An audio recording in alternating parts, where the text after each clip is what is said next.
제가 군대에 있었을 때 이제 당직을 서는 동기가 있었습니다. 작전과에서 근무하는 친구였는데 오후 8시부터 이제 근무를 서기 위해 꼭 먹는 것이 있습니다. 이제 그게 바카스였습니다. 말을 듣자 하니까 그거 하나 먹으면 24시간은 피곤하지 않고 일할 수 있다 하더라고요. 제대 후에 저도 심심해서 한번 먹어봤는데 이제 그날 잠을 못 잤습니다. 무슨 망아지 마냥 침대에서 막 이리 구르고 저리 굴렀죠. 후회했습니다. 확실히 자양강장제는 피곤할 때 먹는 게 좋더라고요. 이처럼 피곤한 사회에서 자양강장제는 피곤한 사회인들에게 큰 도움이 되는 것 같습니다. 그렇다면 성경에서도 자양강장제 같은 역할을 하는 책이 있을까요? 바로 오늘 사도행전입니다. 20세기 최고의 설교가요 신학자인 마틴 로이드 존스 박사님은 사도행전은 교회의 자양강장제라고 말씀합니다. 세상 일과 여러 가지 일에 피곤하고 지친 교회가 이 사도행전의 말씀을 먹으면 그 기력을 회복할 수 있는 것이죠. 그리하면 하나님께서 오늘 본문을 통해 우리에게 주시는 자양강장제 같은 말씀은 무엇일까요? 그리고 그것을 우리가 먹고 무슨 일을 할 수 있을까요? 오늘 본문이 어떻게 우리에게 활력을 줄 수 있는지 살펴보도록 하겠습니다. 본문의 시기는 스데반의 박해의 직후인 것으로 보입니다. 스데반 사건을 먼저 논해보도록 하겠습니다. 사도행전 2장 9절에서 11절에서는 오순절 성령 강림 때 흩어져 사는 유대인들 중 수많은 사람들이 예루살렘에 방문합니다. 여기서 흩어져 사는 유대인은 헬라파 유대인이라고 불리기도 합니다. 그들은 사도행전 2장 14절에서 42절에 나오는 베드로의 설교를 듣고 회심하였습니다. 그리고 스데반의 순교 이후로 이들은 자신들의 고향으로 돌아간 것으로 보입니다. 이들은 한동안 유대인들과만 구원에 관한 이야기를 합니다. 아마 베드로의 영향이 고넬료 사건이 이들에게는 미치지 않은 것으로 보입니다. 하지만 이때 구브로 사람들과 구레네 사람들이 안디옥에 이르러서 헬라인들에게 복음을 전하기 시작합니다. 본문 21절에서 주의 손이 그들과 함께 하심에 수많은 사람들이 믿고 주께 돌아오더라 라고 말합니다.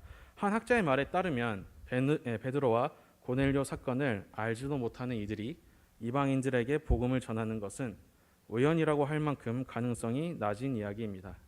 그러나 베드로 같은 교회 지도자의 영향이 닿지 않은 그곳에서도 이와 같은 성령의 역사, 회심의 역사가 있었습니다.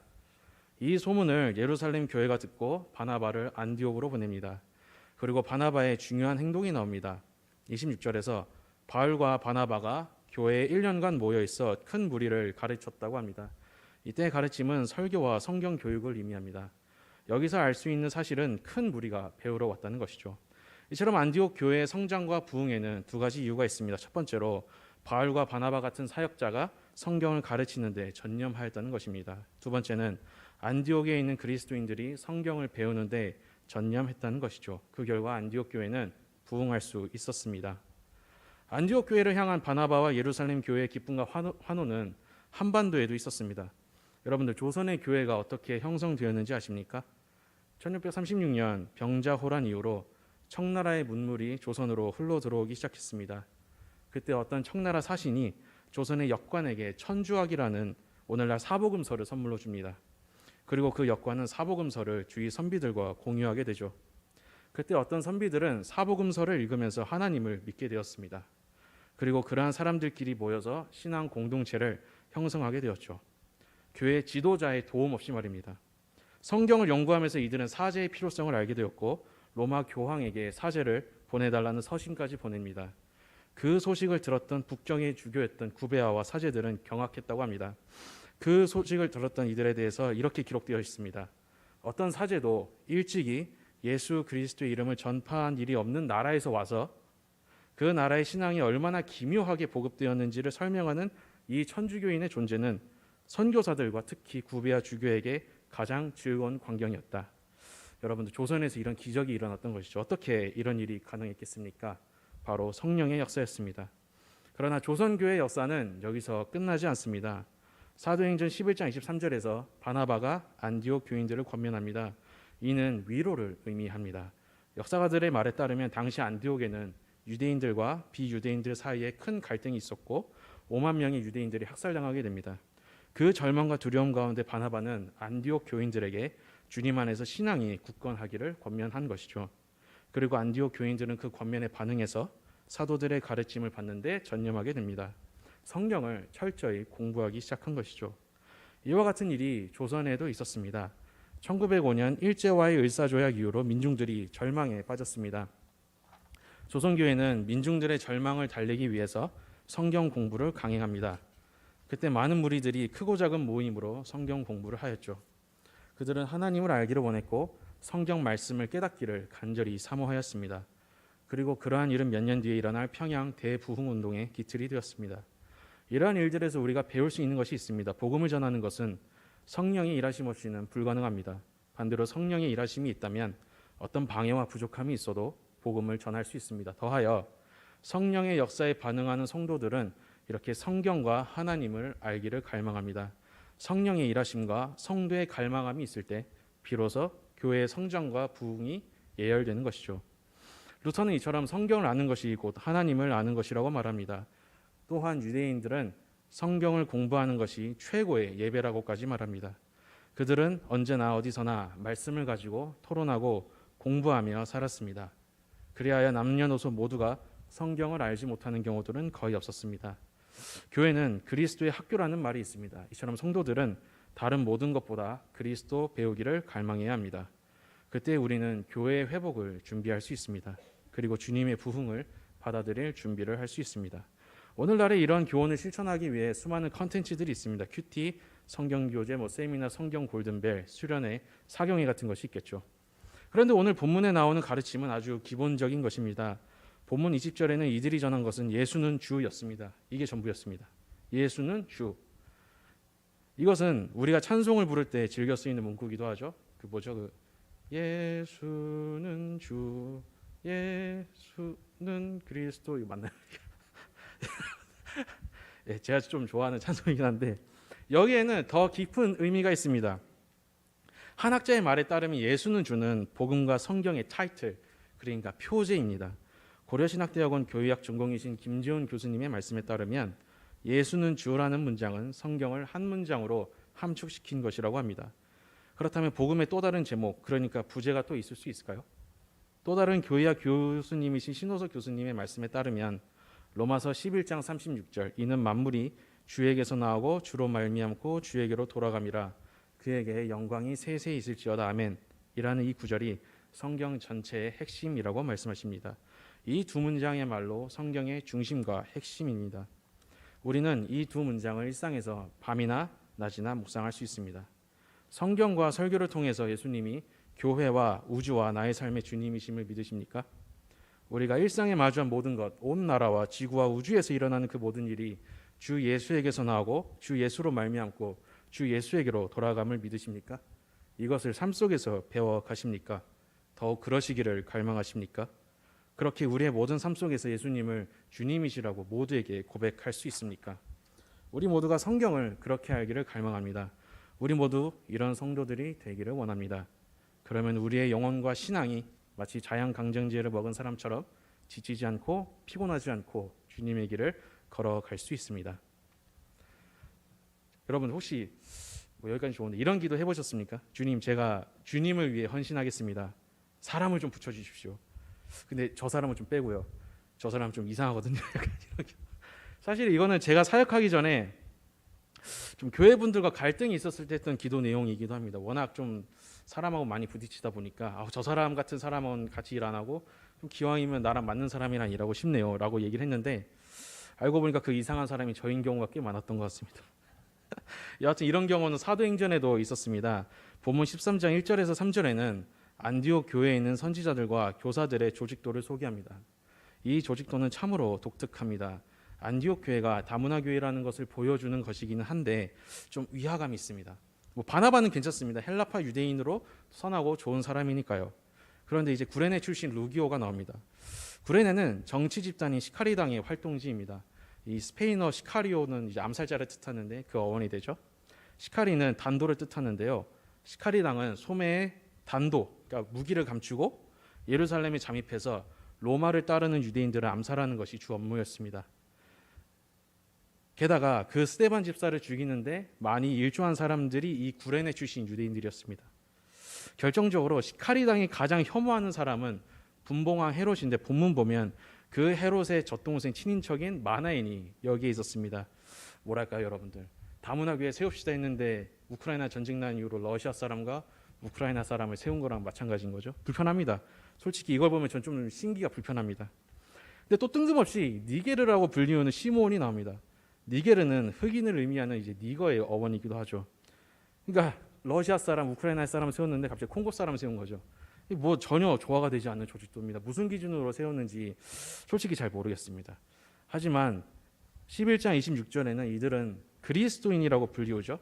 학자의 말에 따르면 그리스도인은 단순히 종교인이 아닌 새로운 민족을 나타내는 단어입니다. 이들은 오직 주님이신 예수 안에서 조화되는 새로운 민족이었습니다. 그래서 당연히 본문은 이러한 불편함과 부조화에 대해서 어떤 언급도 하지 않은 것이죠. 당연히 이들은 모든 과거를 뛰어넘어 그리스도 안에서 새로운 한 민족이 되었기 때문입니다. 또한 그리스도인이라는 새로운 민족의 특성은 이렇게 다 같이 기도하는 사람들이었던 것이죠. 이 민족성대로 안디옥 교회 성도들은 주를 섬겨 금식합니다. 그리고 성령께서 바나바와 바울을 따로 세우라 말씀하십니다.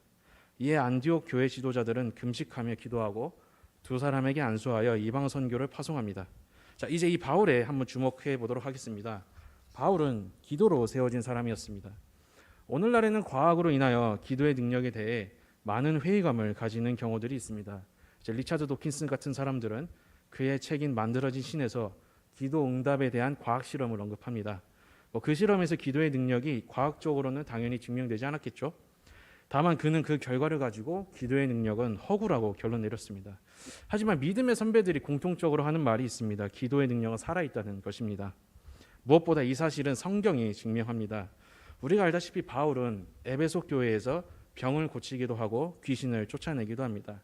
사도행전 11장 11절에서 12절에는 하나님이 바울의 손으로 놀라운 능력을 행하게 하시니 심지어 사람들이 바울의 몸에서 손수건이나 앞치마를 가져다가 병든 사람에게 얹으면 그 병이 떠나고 악기도 나가더라고 말합니다. 그리고 사도행전 19장 17절에는 수많은 사람들이 예수님의 이름을 높이고요. 19절에는 마술을 행하던 이들이 은화 5만, 그러니까 한화 한 4에서 5억 원 정도의 마술책들을 불사릅니다. 사도행전 19장 20절 말씀대로 바울을 통해 하나님의 나라가 이렇게 에베소에서 흥왕하게 되죠. 그런데 이러한 일들에 대해 바울이 중요한 고백을 합니다. 고린도후서 1장 11절에는 너희도 우리를 위하여 간구함으로, 그러니까 기도함으로 도우라. 이는 우리가 많은 사람의 기도로 얻은 은사로 말미암아 많은 사람이 우리를 위하여 감사하게 하려 함이라고 말합니다. 바울은 자신이 그렇게 누린 은사가 많은 사람들의 기도로 얻은 것이라고 고백합니다. 바울이 사도로서 쓰임 받을 수 있는 비결은 그를 기도로 후원하였던 성도들의 중보였던 것이죠. 또한 이 구절에서 기도하라는 바울의 말은 명령입니다. 과거의 사도의 기도하라는 이 명령이 오늘날 우리에게 성경의 교훈과 계명으로 다가오는 것이죠. 그렇기 때문에 우리는 기도의 능력이 살아있다는 것을 믿지 않을 수 없습니다. 그리고 우리는 기도해야 합니다. 그렇다면 우리는 어떻게 기도하고 중보할 수 있을까요?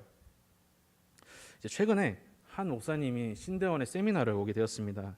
그분은 부서 사역을 탁월하게 잘하시는 분으로 알려졌는데요. 그런 분이 가장 많이 강조한 것이 무엇인지 아십니까? 저 같은 경우에는 이제 말 잘하는 거, 외모 좋은 거 이런 줄 알았는데 기도였습니다.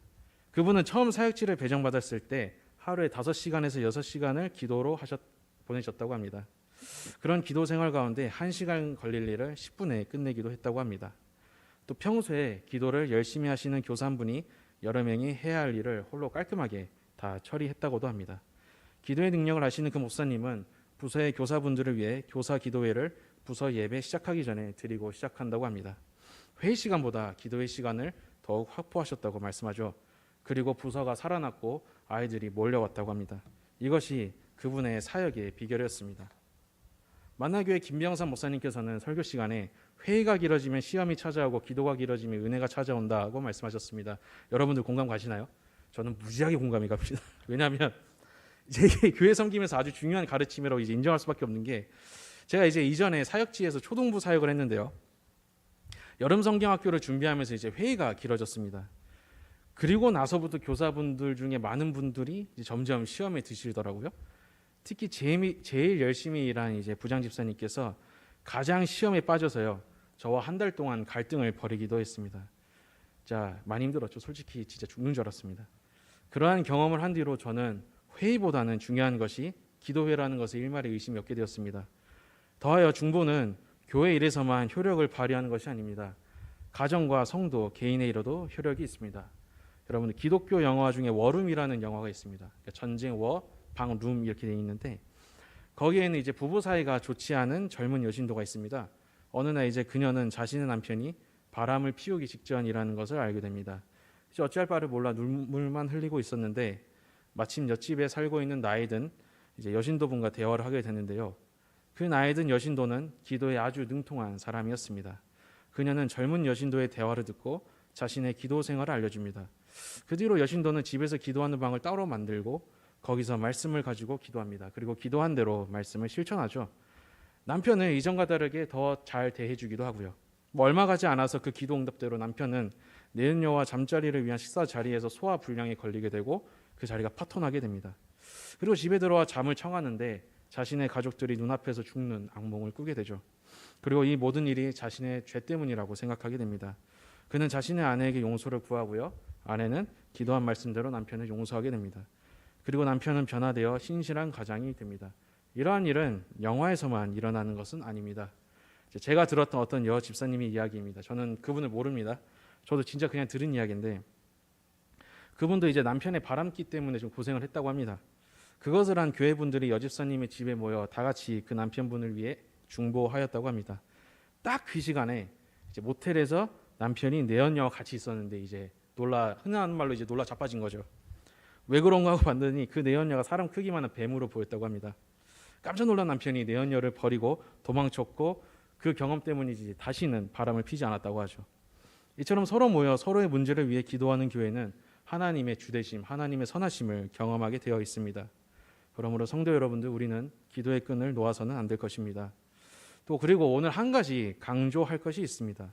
오늘 본문에 나오는 기도는 공적 기도입니다. 물론 예수님이 골방 기도가 중요하다고 말씀하셨지만 오늘 본문 말씀처럼 우리는 공적 기도에, 기도 모임에 힘쓰시기를 권면합니다.